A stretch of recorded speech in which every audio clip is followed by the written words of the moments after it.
अहिल्यानगर जिल्ह्यातील पाथर्डी तालुक्यातील करंजी घाटात शनिवारी दुपारी 2 वाजेपासून सायंकाळी 5 वाजेपर्यंत भीषण वाहतूक कोंडी झाली होती.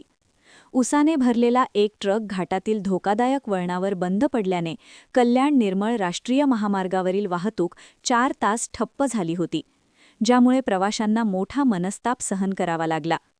पाथर्डीकडून दौंडच्या दिशेने ऊस घेऊन जाणारा हा ट्रक करंजी घाटातील एका वळणावर तांत्रिक बिघाडामुळे बंद पडला. ट्रक रस्त्याच्या अगदी मध्यभागी थांबल्याने घाटाच्या दोन्ही बाजूंना सुमारे 5 किलोमीटरपर्यंत वाहनांच्या लांबच लांब रांगा लागल्या होत्या.